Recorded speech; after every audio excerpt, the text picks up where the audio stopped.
المستقيم وعلى آله وصحبه حق قدره ومقداره العظيم. أما بعد، قالوا سبحانك لا علم لنا إلا ما علمتنا إنك أنت العليم الحكيم. قال رب اشرح لي صدري ويسر لي أمري واحلل عقدة من لساني يفقه قولي. وعنده مفاتح الغيب لا يعلمها إلا هو ويعلم ما في البر والبحر وما تسقط من ورقة إلا يعلمها ولا حبة في ظلمات الأرض ولا رطب ولا يابس إلا في كتاب مبين. صدق الله العظيم وبلغ رسوله الكريم ونحن على ذلك من الشاهدين والشاكرين والحمد لله رب العالمين. Para jamaah yang dimuliakan oleh Allah Subhanahu wa taala. Alhamdulillah kita sudah sampai pada pembahasan kitab yang kita baca, Sabilul Iddikar wal I'tibar bil Imam Al-Haddad. Pada bab atau fase yang ketiga dalam kehidupan manusia. Fase yang ketiga ini pertama fase ruhani, kemudian yang kedua fase hidup di dunia, kemudian yang ketiga fase hidup di alam barzakh atau di alam kubur. Wa qala al-musannif rahimahullahu taala wa nafa'ana Allah bi 'ulumihi fid dharain amin. Kita lanjutkan ending atau penutup dari pembahasan fase ketiga perjalanan hidup manusia. Wa dzakara ba'duhum, sebagian ulama ini mengatakan annahu idza lam yumkinu al-wuquf tijaha wajhal mayyit kana al-wuqufu jihatu ra'sihi aula. Sebagian ulama ini berpendapat ini perkara tentang seseorang yang masih hidup ini melakukan ritual ziarah kubur. Karena di antara sunnah bagi kita yang masih hidup untuk nyambung komunikasi dengan orang yang sudah meninggal, itu dengan cara berziarah. Selain mendoakan, kemudian berbuat baik atas nama orang yang telah meninggal dunia, kemudian kita disunnahkan untuk menziarahi. Sebagaimana kita ketika masih hidup disunnahkan untuk bersilaturahim. Begitupun dengan kawan atau keluarga yang sudah terputus umurnya, yang sudah meninggal dunia, juga disunnahkan untuk tetap menyambung tali silaturahim dengan syariat, yaitu berziarah. Makanya dalam istilah hadis baginda Rasulullah SAW, ziarah kubur ini dulunya aku larang, tapi sekarang aku perintahkan kalian ziarahlah kubur. Kenapa? Karena ziarah kubur selain mengingatkan pada kematian, kemudian memutuskan angan-angan kalian, ziarah kubur juga menjadikan penghuni kubur itu merasa damai. Lil unsi, mereka merasa senang, mereka merasa, istilah kita, mendapatkan kesegaran nikmat baru ketika dikunjungi oleh orang yang masih hidup. Terutama orang yang si mayit cintai atau yang si mayit sangat kenal ketika hidupnya, itu semakin menjadikan si mayit itu senang diziarahi oleh kerabat-kerabat atau teman-temannya yang masih hidup. Gimana adabnya? Annahu idza lam yamkunil wuquf tijaha wajhal mayyit kana al-wuquf jihatu ra'sihi aula. Adab kita ziarah itu kita menghadap wajahnya si mayit. Ini mayit cirinya sebelah kanan, kalau kita menghadap ke kiblat, kepalanya sebelah kanan, ciri kuburan. Maka kita disunnahkan seakan-akan berada di depan wajahnya si mayit. Ini arti kiblat, pas posisi aku duduk. Paham? Di belakang. Ini mayit, maka seakan-akan kita bermuwajahah, saling berhadapan muka. Disinilah ritual mendoakan, ritual membaca surat-surat ayat-ayat Allah, ayatul kursi, suratul fatihah, kulhu, al-ikhlas, al-falak, an-nas, baca surat yasin, baca surat ar-ra'du, silakan. Kemudian membaca tahlil, membaca zikir-zikir. Setelah itu ij'alillahumma, Allah, ya Allah, jadikanlah semua ritual bacaanku ini hadiah untuk mayit ini. Itu bahasa doa. Al-Basdiri, ya Allah, semua peramalanku ini aku hadiahkan untuk si mayit yang ada di dalam kubur ini, atau si fulan bin si fulan. Mendoakan si mayit, Allahumma ufirlahu, jadikanlah hadiah pahala bacaan ini sebagai tameng dia terhindar dari api neraka, sebagai keselamatan dia dari siksa kubur, sebagai syafaat dia dari semua istilahnya perkara-perkara yang tak enak di dalam kubur. Ini bahasa kita. Maka kalau tak memungkinkan dengan sunnah yang sudah ditetapkan, misalkan tak memungkinkan kita nak duduk seakan-akan berhadapan dengan wajah, entah posisi kuburannya ini misalkan terlalu mepet dinding karena mungkin duluan meninggal. Tanah keluarga ini ya istilah bahasa diri. Kalau yang duluan meninggal ya harus lepaskan di nomor 1 parak dinding misalnya, atau parak batas tanah. Kira-kira kalau kita nak duduk ziarah sesuai dengan sunnah ini tak pacak karena ada batang atau karena ada dinding yang menghalangi kita untuk duduk. Maka opsi yang kedua, kana luquf jihatu ra'sihi aula.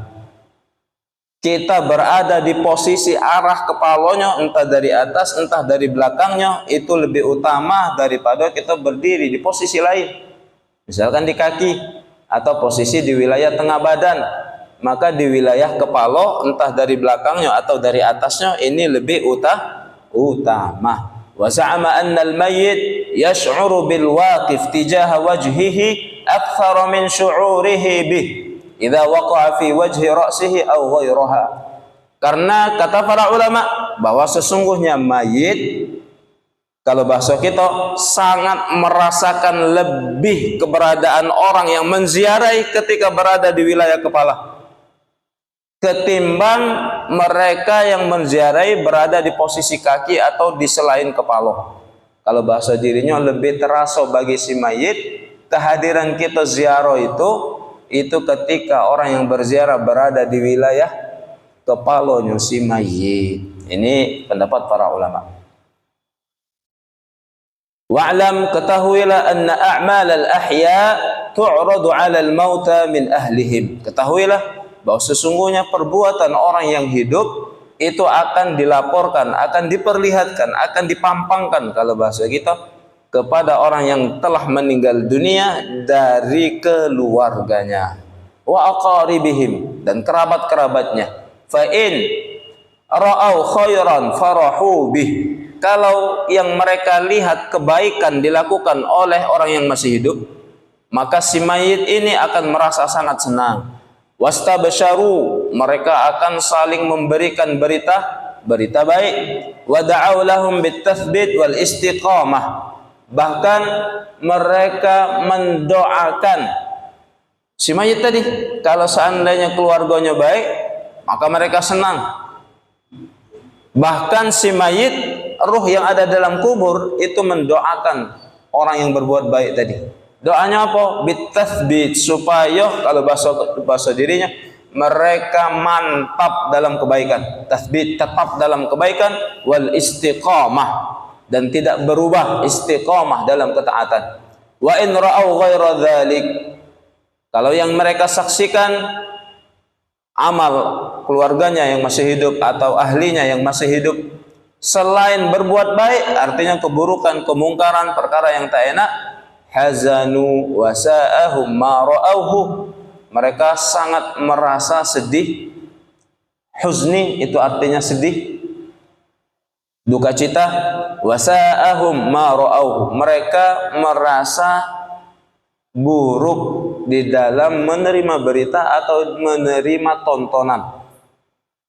Wa da'au lahum bil hidayah, karena posisinya ini tak bagus, maka mereka tetap mendoakan keluarganya yang masih hidup di dalam kemungkaran ini, itu mendoakan supaya mendapatkan hidayah, supaya mendapatkan taufik untuk melakukan kebaikan dan melakukan amal saleh.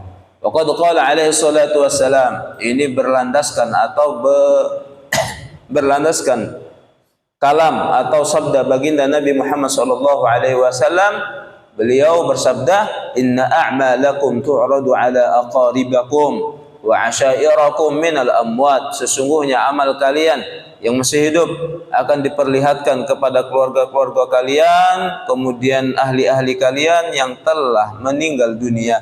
Fa in kana khairan istabsyaru, kalau seandainya kalian berbuat baik, mereka yang diperlihatkan ini, orang yang ada di dalam kubur merasa senang, seakan-akan mendapatkan berita gembira. Wa in kana ghaira dzalik qalu, kalau yang mereka saksikan perkara selain dari kebaikan, mereka berkata, mereka mengatakan, mengucapkan, Allahumma la tamuttahum, ya Allah jangan engkau matikan mereka, artinya keluarganya yang masih hidup tadi, hatta tahdiyahum kama hadaitana, sampai engkau anugerahkan hadiah, sampai engkau anugerahkan petunjuk hidayah kepada mereka sebagaimana engkau telah memberi kami hidayah. Nah, ini hadis kalau bahasa kita memaparkan tentang kehidupan orang yang ada di dalam kubur. Artinya mereka ahyaun, tetap hidup. Bahkan di dalam ayat mereka menyaksikan orang yang masih hidup. Hanya saja kita yang masih hidup itu tak bisa menyaksikan mereka. Mereka tahu dengan kebaikan, keburukan orang yang masih hidup, sehingga mereka mendoakan yang baik tetap dalam kebaikan, yang buruk mereka mendoakan supaya mendapatkan hidayah. Maka baginda Nabi Muhammad SAW itu dalam momen lain, sampai Islam pun itu mengatur orang yang hidup sekalipun itu terhadap orang yang telah meninggal dunia itu harus memperlakukan orang yang meninggal mati kan, sebagaimana kalian memperlakukan mereka masih hidup. Maka ketika ada orang meninggal, keburukannya tak boleh disebut, karena mereka lebih tajam pendengarannya. Kita masih hidup sama masih hidup, menceritakan keburukan teman kita, dia jauh, tak bisa dia dengar. Paham maksudnya? Karena ketika masih hidup, pendengaran kita ini terbatas. Tapi ketika kita meninggal atau seseorang meninggal, maka tak ada lagi rahasia, tak naruh lagi yang tersembunyi, tak naruh lagi yang tidak diketahui oleh orang yang meninggal bagi perkara yang masih hidup. Maka sedikit pun kita menceritakan keburukan orang meninggal, itu akan didengar oleh orang meninggal. Maka secara akhlak, adab, syariat mengatur terhadap orang meninggal sekalipun harus lebih sopan, harus lebih beradab, melebihi adab kita ketika dia masih hidup. Kenapa? Karena mereka mendengar, kita tak mendengar. Kalau mereka melihat apa yang kita ucapkan, mendengar yang kita ucapkan, tapi kita tak pernah tahu apa yang mereka rasakan, tak pernah tahu apa yang mereka alami.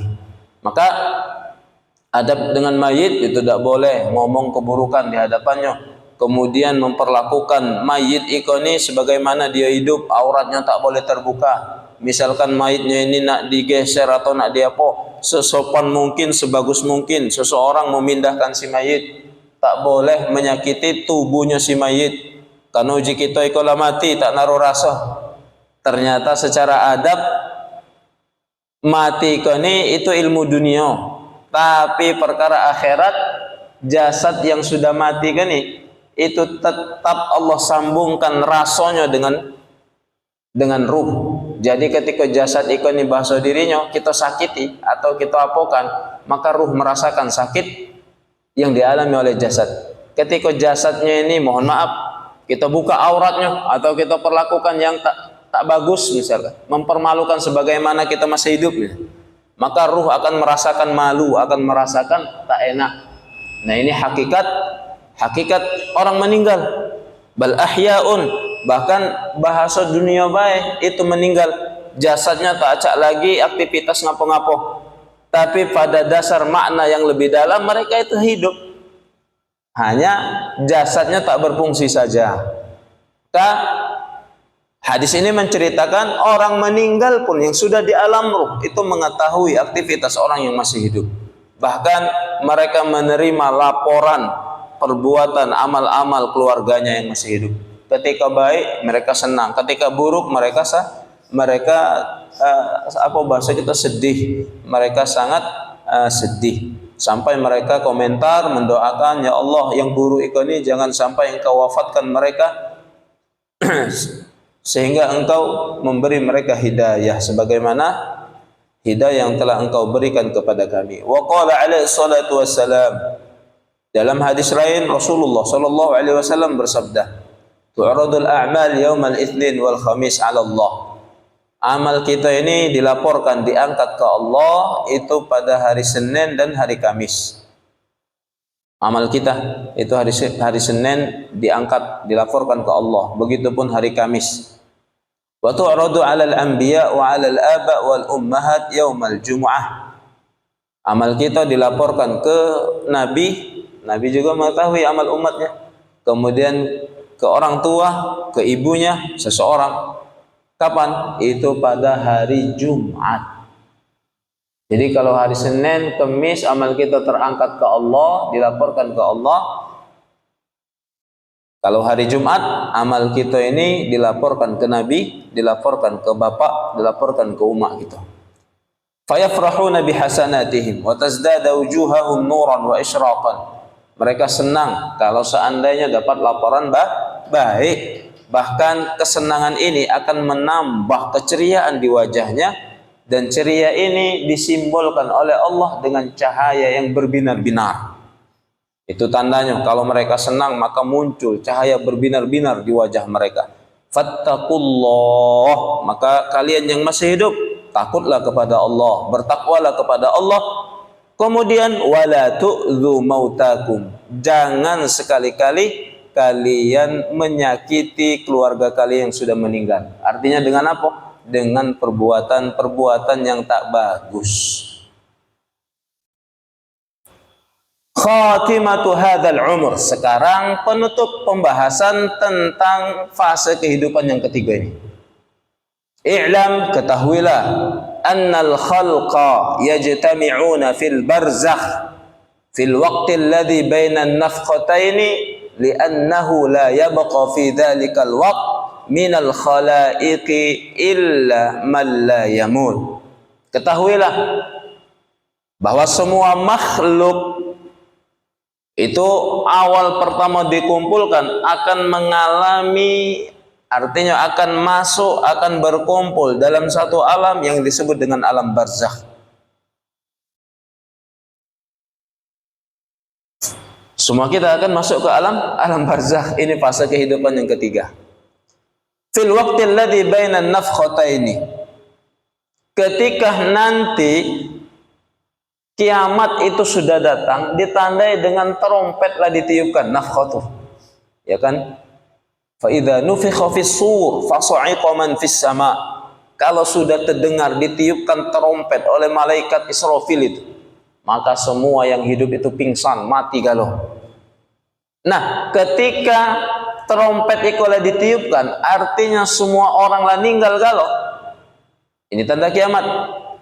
Maka semua manusia berkumpul dalam satu tempat, yaitu alamul barzakh.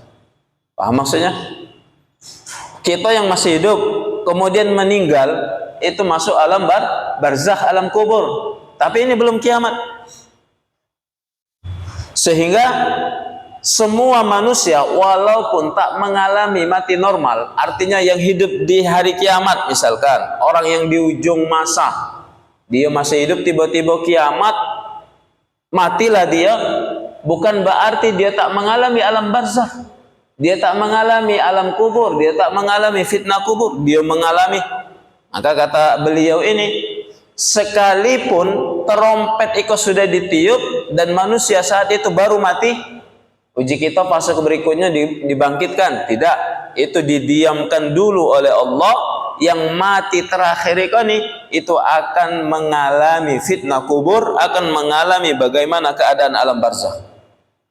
Nah, ini maksud beliau, semua makhluk sekalipun matinya di hari kiamat itu akan tetap berkumpul dalam satu alam barzakh sebelum dibangkitkan. Li'annahu la yabqa fi dhalikal waqt minal khalaiqi illa man la yamut. Tidak akan tersisa pada waktu trompet ditiupkan itu kecuali semuanya itu mati. Qala Allah Ta'ala wa nufikha fis suri fasa'iqa man fis sama'i wa man fil ard. Surat Al-Zumar. Illa man syaa Allah. Ketika telah ditiupkan sangkakala trompet, maka semua makhluk itu langsung roboh, lunglai, gedebok, campak galo. Mati galo. Ini bahasa kita.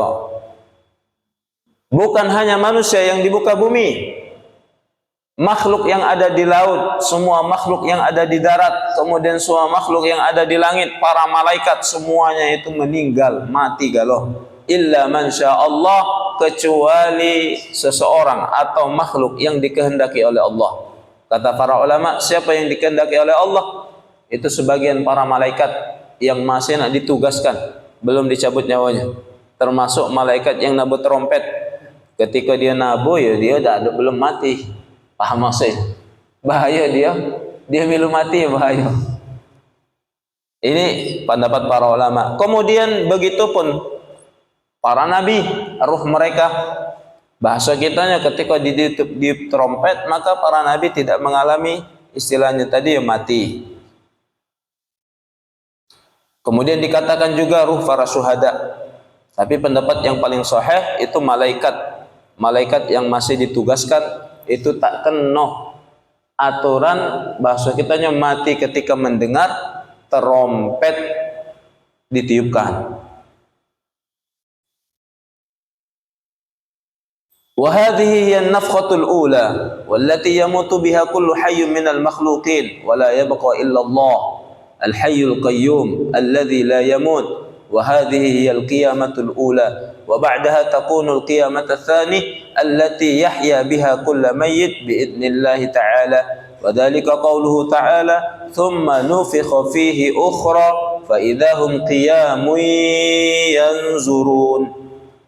Ini tiupan pertama, kata beliau, yang mematikan semua makhluk. Saat itu yang hidup itu hanya Allah. Paham maksudnya? Sampai dalam riwayat cerita dalam surat Yasin itu ada tafsir.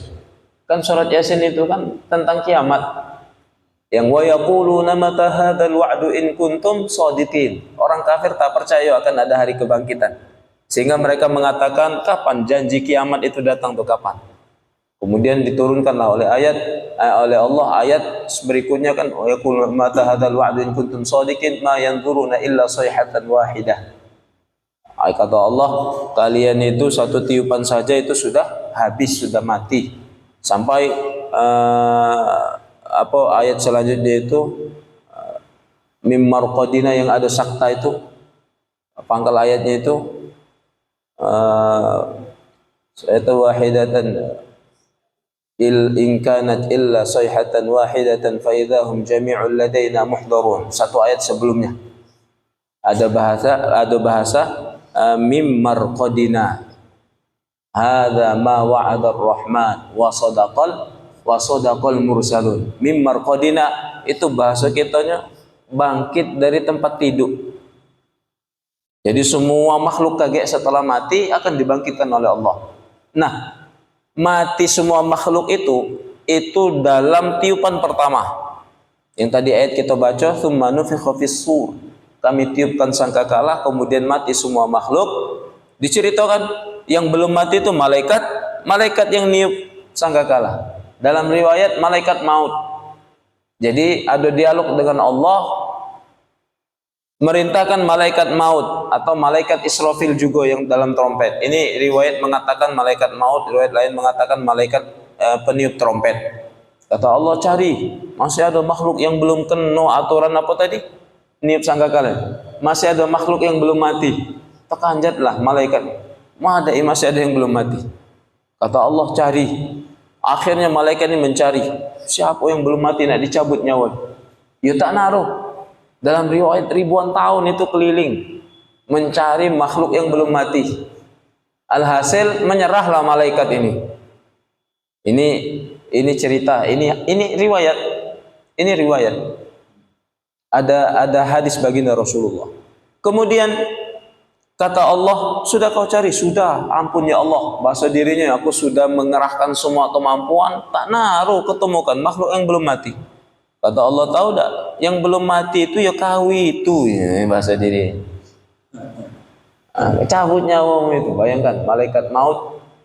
Ternyata dalam riwayat dijelaskan malaikat maut nyabut nyawanya seorang itu ternyata sakitnya sama seperti tabungan sakit semua makhluk yang pernah dia cabut nyawanya.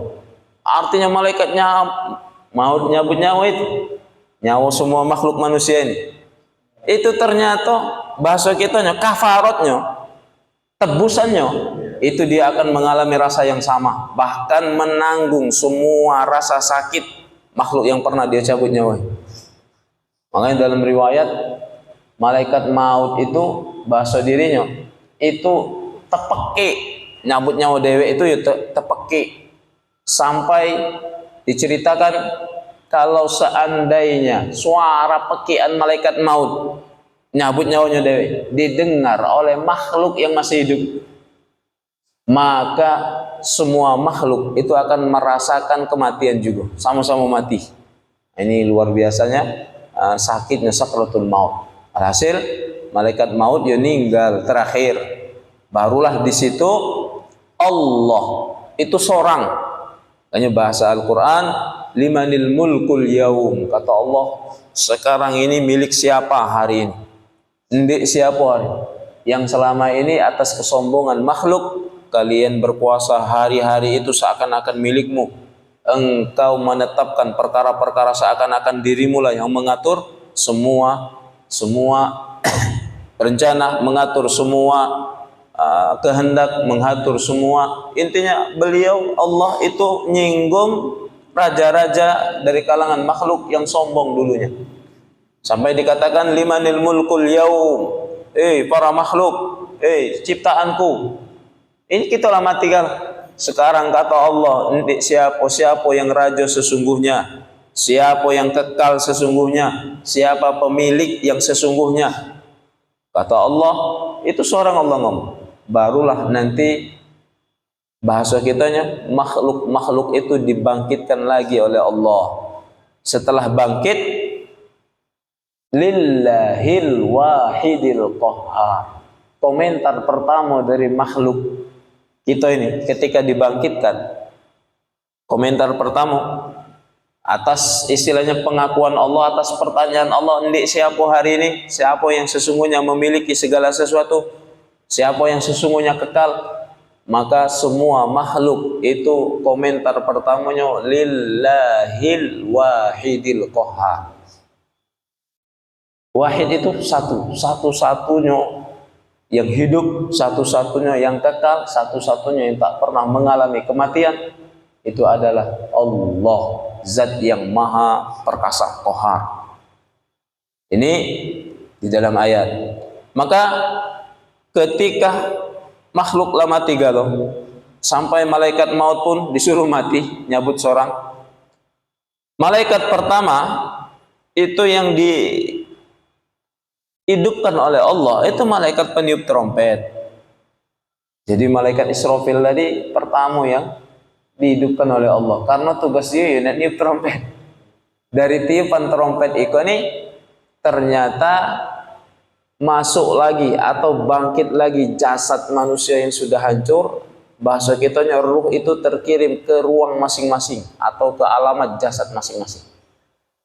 Makanya kalau kita ngaji kitab tentang iman hari akhirat, alam barzakh, trompet itu seperti apa, itu ada di dalam kitab Rahasia Bilangan 7. Ternyata trompet malaikat Israfil pun itu ada 7 ruang. Barat kita bayangkan trompet itu seperti tanduknya apa, kerbau apa, tanduknya apa, moncongnya tadi itu ada ibarat bambu, itu ada 7 apa, sekat apa 7 ruang di trompet. Ruang pertama itu bahasa kita terhimpun di sana semua ruh orang-orang soleh, semua ruh para nabi. Kemudian kaget di situ, setelah itu ruhnya apa bahasa dirinya, ruh orang-orang beriman, kemudian ruh orang-orang kafir. Pokoknya 7 ruang trompet itu tuh tersimpan masing-masing derajat ruh makhluk itu. Entah dari kalangan malaikat, kalangan para nabi, orang-orang iman, orang-orang kafir, orang-orang yang bermaksiat, itu di dalam 7 lapisan ruang trompet tadi. Bahasa diri ketika diniupkan dengan tiupan kedua, ruh yang ada dalam trompet tadi itu buyar semuanya, kembali ke alamat masing-masing, artinya kembali ke jasad masing-masing. Disitulah mereka bangkit. Paham maksudnya? Ini ada di dalam kitab-kitab membahas tentang perkara gaib yang dibahas oleh para ulama. Sehingga setelah tiupan pertama mati galau, tiupan kedua hidup galau, tsumma nufikha fihi ukhra, kami tiupkan tiupan berikutnya, fa idzahum, maka saat itu juga qiyamun yanzurun, mereka semua makhluk itu berdiri hidup galau.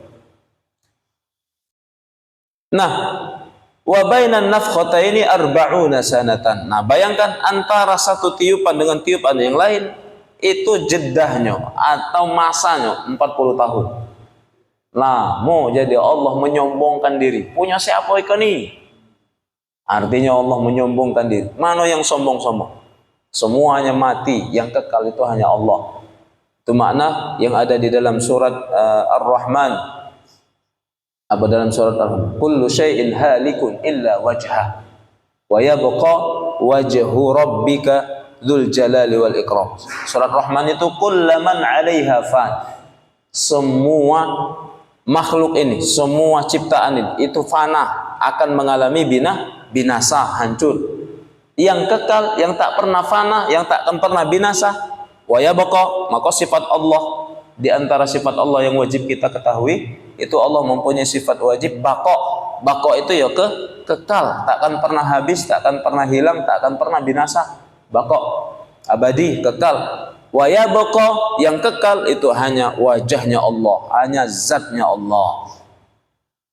Wa ammal ladzi istathnahumullah fi qoulihi ta'ala illa man sya'allah, yang dikecualikan oleh Allah dalam ayat tadi, maksudnya mati galau semua makhluk kecuali makhluk yang dikehendaki oleh Allah belum mati, itu maksudnya malaikat maut atau malaikat Israfil. Wa qala alaihi salatu wassalam yakhrujud dajjal fi ummati fayamkuthu 40. Di akhir zaman belum terjadi kiamat itu akan Allah keluarkan Dajjal. Dajjal di tengah-tengah umatku, kata baginda Nabi, fayamkuthu 40, dan akan menetap Dajjal ini itu selama 40. Para ulama tak tahu makna makna 40 ini, apakah 40 hari atau 40 jam atau 40 bulan atau malah 40 tahun, tak tahu para ulama. Itu rahasia Allah. Tapi yang paling muktamad, artinya yang paling disepakati para ulama, Dajjal itu berkuasa itu sangat singkat, hanya 40 hari. Itu pemilihan para ulama. Karena Nabi tak menyebutkan 40 apa, Nabi tak menyebutkan. Setelah itu fayab'atullah Isa ibnu Maryam. Seketika Dajjal berkuasa, semua wilayah dunia ini tak naruh yang tak dimasuki oleh Dajjal. Uji kita lah pelosok atau lah paling ujung dusun kita ini, Tanjung Atap, atau di ujung Tanjung lah taruhlah. Uji kita lah ujung. Uji baginda Nabi tak naruh istilahnya tuh satu wilayah pun di muka bumi yang di situ ada komunitas manusia, sekalipun di lereng gunung, sekalipun di tempat pelosok, kecuali pernah didatangi oleh Dajjal. Kalau seandainya Dajjal sudah dikeluarkan oleh Allah, maka saat itu Allah akan turunkan Nabi Isa, yang di masa Nabi Isa hidup. Nabi Isa itu direncanakan untuk disalib oleh orang-orang Yahudi. Ternyata Allah balik tipu daya orang Yahudi. Satu orang yang Allah serupakan wajahnya dengan Nabi Isa, sehingga orang yang diserupakan Nikola yang ditangkap oleh kelompok Yahudi, disalib oleh mereka. Kemudian disebarkan isu bahwa Nabi Isa rela disalib itu karena ingin menebus semua dosa manusia. Itu Nabi Isa. Alhasil secara iman Nabi Isa itu tak ada disalib. Wa ma qataluhu wa ma salabuhu. Tidaklah mereka menyalib Nabi Isa, tidaklah mereka membunuh Nabi Isa. Barrafa'ahu Allahu ilaih. Akan tetapi Nabi Isa diangkat oleh Allah ke langit. Walakin syubbiha lahum. Dalam ayat, akan tetapi yang mereka salib itu seseorang yang dimiripkan, yang diserupakan oleh Allah wajahnya seperti wajah Nabi Isa. Maka akidah ikolah dalam istilah Islam, Nabi Isa itu ya diangkat ke langit. Dan ini tak dimiliki oleh akidah yang lain. Sampai orang Nasrani pun tidak. Tahunya Nabi Isa ya mati, sudah disalib. Tapi bagi kita di atas. Makanya ada akidah kaget Nabi Isa ini ya belum mati di atas, di alam tinggi, di alam mulia, di alam abadi di sana. Kemudian bahasa kita kaget diturunkan Nabi Isa tadi. Itu di usia yang sama ketika Nabi Isa diangkat. Nabi Isa diangkat itu umur 30 tahunan. Masih bujang. Masih bujang Nabi Isa. Itulah bahasa Al-Quran mengatakan salah satu yang Allah kritik dari akidah orang-orang Nasrani atau orang-orang Yahudi, mereka itu merubah hukum Allah. Yang tadinya halal mereka haramkan, yang tadinya hukum aslinya haram mereka halalkan untuk kepentingan mereka.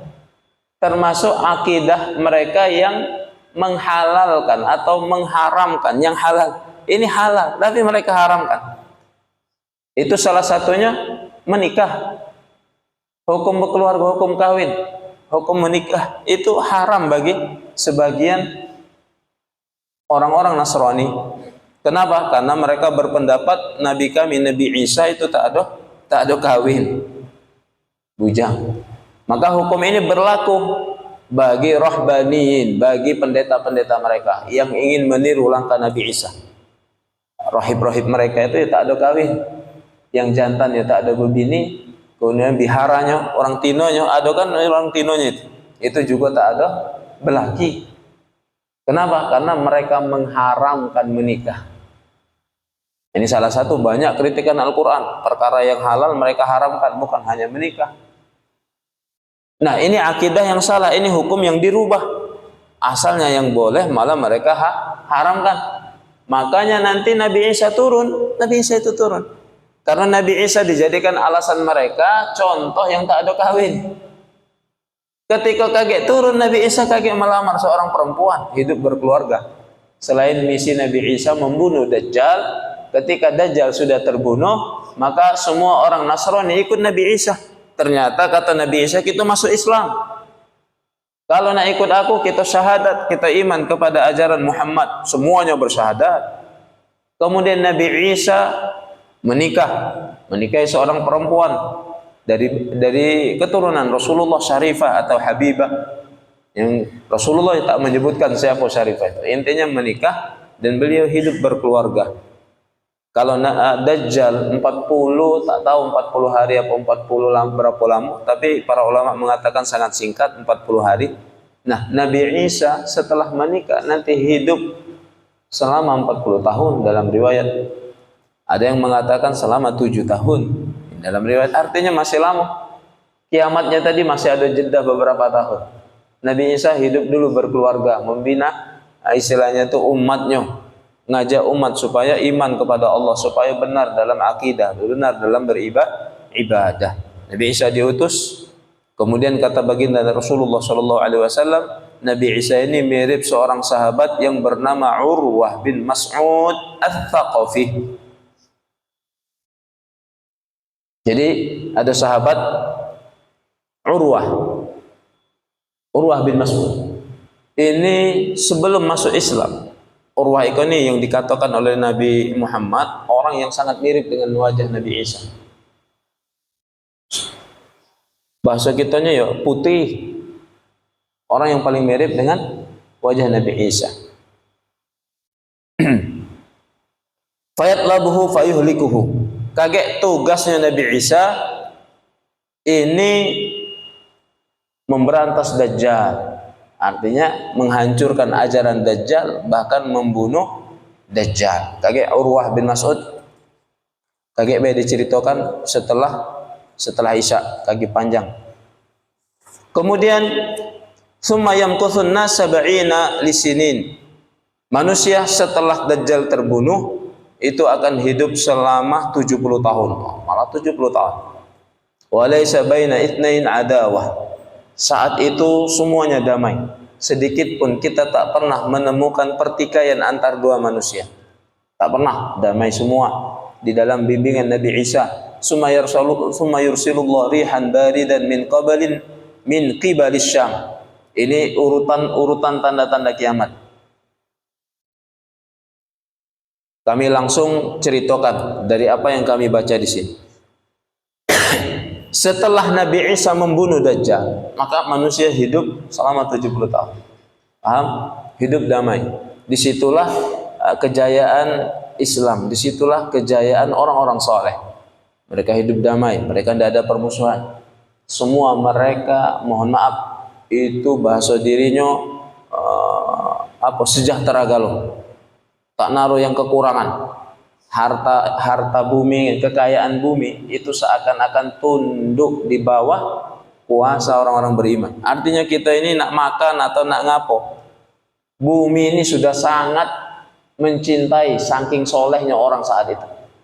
Tak naruh lagi orang miskin, tak naruh lagi amal zakat. Bahkan orang nak mengeluarkan zakat itu bingung nak kemana. Kenapa? Karena tak naruh lagi yang mustahik berhak menerima zakat itu, tak naruh lagi.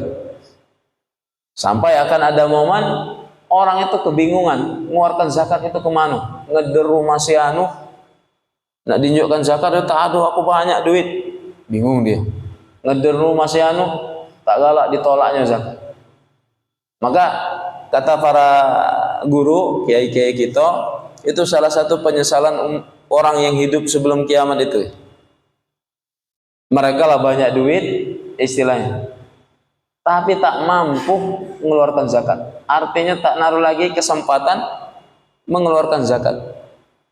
Karena zakat itu diterima itu ketika sampai kepada haknya, bukan kita keluarkan baik.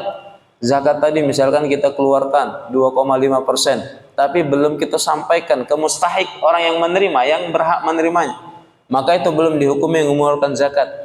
Zakatnya diterima oleh Allah dalam wujud misalkan pahala atau wujud balasan yang penuh barokah, maka wujud itu akan muncul, balasan itu akan muncul ketika zakat itu sampai di tangan orang yang berhak menerima. Nah, akan ada masa orang itu menyesal. Kenapa? Karena tak naruh lagi orang yang galak menerima zakat. Nah, ini di masa kejayaan umat Islam. 70 tahun mereka di bawah bimbingan Nabi Isa, hidup soleh sampai semua harta dunia itu tunduk di bawah mereka. Artinya kalau nak makan timun itu tumbuh seorang. Kalau nak makan padi kekurangan beras misalnya, maka Allah jadikan bibit beras yang tak ditanam pun itu akan muncul. Harta-harta yang ada di perut bumi itu mudah didapat, keluar untuk ngabdi atau untuk membantu orang-orang iman. Alhasil ini hanya berjalan waktu ini hanya berjalan dalam riwayat ini 70 tahun. Setelah itu Allah akan kirim angin yang sejuk, kemudian dari sejuk berubah sangat dingin. Paham maksudnya? Nah, angin ini ternyata kalau bahasa diri itu dengan halus mencabut semua ruh orang-orang beriman. Sehingga saat itu yang tersisa itu hanya orang-orang yang tidak beriman. Saat itu manusia hanya dua golongan. Agama itu hanya dua. Agama Islam, kemudian agama buatan manusia. Yahudi, agama samawi, agama wahyu yang dibawa oleh Nabi, itu kan Yahudi dengan Nasrani, kemudian Islam. Yahudi itu habis sudah dibunuhi oleh Imam Mahdi ketika sebelum turun Dajjal. Banyak kalau kita ngaji tentang tanda kiamat, kayak orang Yahudi itu ya habis. Sampai ketika masa kejayaan Islam, orang Yahudi itu tak naruh lagi tempat di mana mereka sembunyi, kayak batang misalkan atau tiang yang mereka jadikan tempat sembunyi. Itu ngomong seorang, "Oi kaum muslimin, di belakang badanku ini atau di belakang aku ini, ada orang Yahudi sembunyi. Tangkap, bunuhlah." Itu bahasa isyarat atau bahasa hadis, intinya akan ada masa Yahudi itu mati kan. Kemudian Nasrani bak mana? Nasrani di bawah bimbingan Nabi Isa memeluk Islam semua, sehingga semua manusia itu berislam. Bukan semua manusia, satu golongan itu agamanya ya Islam. Innad dina indallahi Islam. Nah, sekarang selain Islam ada agama apa? Itulah agama buatan manusia, agama yang tak ada dibimbing oleh wahyu. Itulah agama Buddha, itulah agama agama orang-orang Cina di Buddha, apa Hindu, kemudian hanya dua. Sehingga satu agama yang diatur oleh wahyu menyembah Allah, agama yang menyembah bebatuan atau wasaniyah. Angin dingin ini datang ternyata membawa ruh-ruh orang beriman itu ke hadirat Allah. Mati galau secara halus. Itu mati galau. Yang tersisa itu hanya orang-orang kafir, orang-orang yang tidak Islam, bukan Nasrani, bukan Yahudi. Sudah ngebang. Oke, kita lanjut insyaallah setelah Isya. Assalamualaikum warahmatullahi wabarakatuh.